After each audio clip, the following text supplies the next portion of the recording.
But you've lost a member as well, and you know, Anthony, who's you know, he's your brother. I've not lost him. You know, he's in LA. Anthony's in LA. He's not dead. It's actually the same thing, being in LA. Hot and sunny all the time. We get postcards now and again. So, you know, but you know, because I have this. My perception, and you know, I could be completely wrong on this, but Anthony brought a goofiness to Spacehog that, you know, I never quite got it. I know that people did, and you know, it's personal preference. How different has it been making this record without a member who brings a certain dynamic to it? With, I'm guessing, you know, as Timo played on. No, well, Anthony did actually play on the record. Oh, did he? Like, right. Yeah, okay. like maybe half of it. He kind of was getting out the door as we were kind of, you know, getting halfway through. However, you know, I think Anthony's changed too. But yeah, that goofy thing. To be honest, I mean, it was always a bit of a struggle for me. Being a part of that, and I think it definitely brought an immediacy to the band. You know, when we started off, particularly, that was very marketable and very, you know, people responded to it immediately. It was a poppy thing, and you know, and I think it was always a you know, part of the push and pull of our creative process. Anthony and I.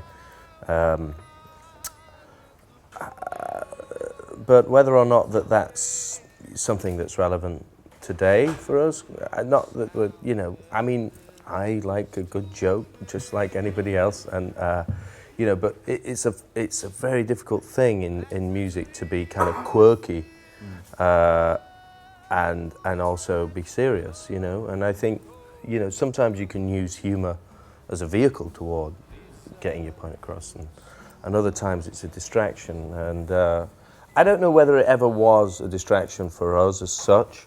It just was what we were and what we were doing then, you know. But I think it's relevant to now that's, you know, it's not as important at this stage, you know, to me personally. The thing I like about what we do here is I don't prepare any questions at all. So I have these little gaps where for some people it might be quite uncomfortable. And if you are feeling uncomfortable now, be all right inside yourself with that. It's all right, 'cause it is all right sometimes to be uncomfortable, isn't it? It feels uncomfortable. Uncomfortable feels. It feels uncomfortable. Yeah. But uncomfortable's okay. I mean, you know, we're all looking for a place in the world. You know, we're all looking for our space in the world, aren't we? And discomfort is one of the things that sometimes we have to feel in order to be able to transcend that feeling.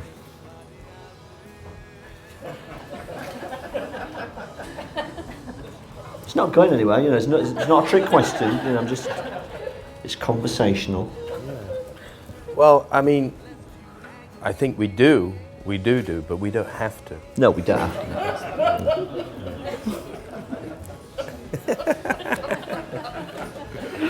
Yeah, it's a choice. Of course, moment by moment. Yeah. Shall I have a drink? Yeah. Shall I not? Yeah. Moment by moment. But silence doesn't have to be uncomfortable. It's Not at all, no. Yeah, No. And I am certainly not uncomfortable. in this context, it could get uncomfortable depending on how long. For whom? Well, that's a good question. Yeah. Right. Yeah. Not for you, obviously. No.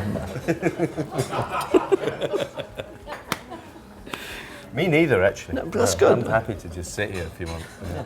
How do you think having a charitable cause like something that could be perceived as kooky as the David Lynch Foundation and Transcendental Meditation, how much do you think it informed people to get on board with pledging money?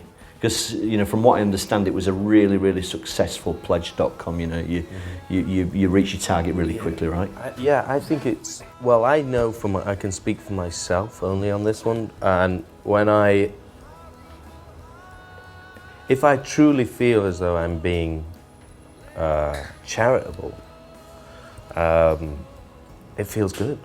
I feel good because it stops me having to worry about the silence or the cogs turning. You know what I mean? It puts me in front of that, and that helps. So I think people resonate with that, you know, en masse, and you know, I think in part that was a big reason why it was so successful. When we do these, typically we have a little, you know, we get people to throw questions in. So yeah, now's a good thing, and then we can see where it goes. So has anybody got any questions that they'd like to ask? Somebody over there. She wants to know where Johnny's baby is. Oh, I left her at the bus stop. Sorry. Inside the globe there. Oh, she's with Chris's wife actually tonight, so that we could do this. If I'd have known, I'd have brought her. The great thing about being a father is, for me, one of the great things is having that ability to kind of do over again your own childhood and your own, you know, perception of that. And for me, with my son, you know, he's naturally gifted when it comes to music, and you know, he really gets it. I had, you know, his granddad on his maternal side called me the other day, and he said, has he got it? Has he got it? You know, and I said, yeah, he's got it. He can, you know, he really can. He can sing great, and he plays the keyboards really well. So really, I mean, he's his own being, and getting to see him do his own thing is really, I don't know, it's mind-blowing, really, to think, you know, here's this, you know, a little part of, you know, my, I don't know, extended consciousness in the form of my son, being a force unto himself, you know, and I don't know where it's going to go for him, but it's nice to be around. It's you know, it's light and it's fun, and it's full of wonder. It's great. Yeah. All girls. Somebody told me that it was karmic punishment for all the horrible things I've done to women on the road over the years. Pardon? Well, I've got a 15-year-old, and she does play a little bit, but I wouldn't call her, and I'm sure she wouldn't mind me saying this, like a natural musician. She really loves it, and she's immersed in it, and she knows what she likes. And she can play, and she plays a little guitar and keyboards, and she composes on GarageBand, and she sings, she watches all the shows, and she likes all the bands. But, you know, not to be all comparative, and not that I was like a model, you know, would-be musician or student, but I know that I was playing and very active when I was a little younger than her, and she's 15, and I think that she's really into fashion, actually. And my fiancée is in fashion, so she has a great mentor there, and that seems to be the trajectory that she's going in. And quite frankly, the way the music business is going right now, I fully support that trajectory, because it's really quite tough for musicians these days, young musicians such as ourselves, everybody right across the board. It's a changing industry, as I'm sure we all know. It's very different from how it was when we started. What is better than being an A-list rock star?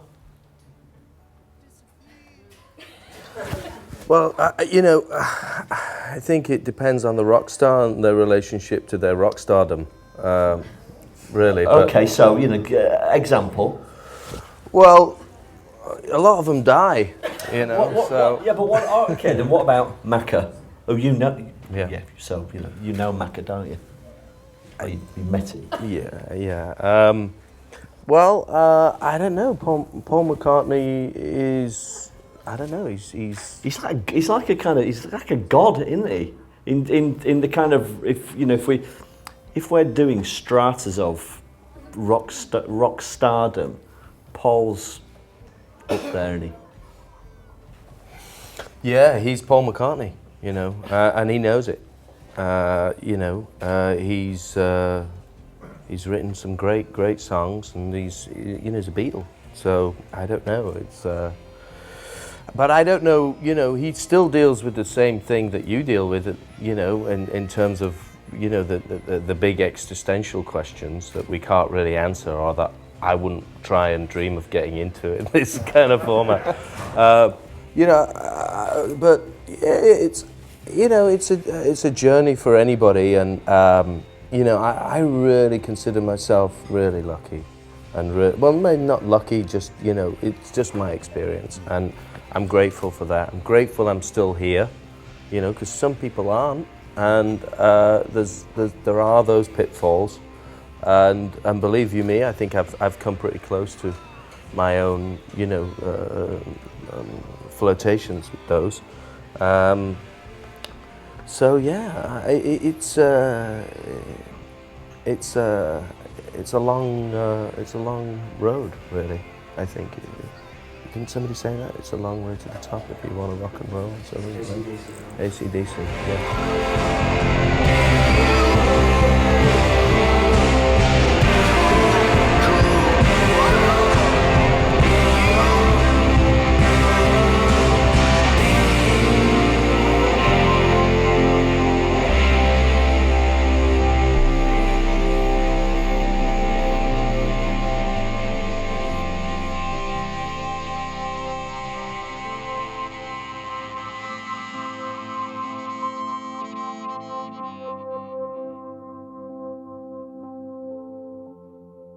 When I dream of you.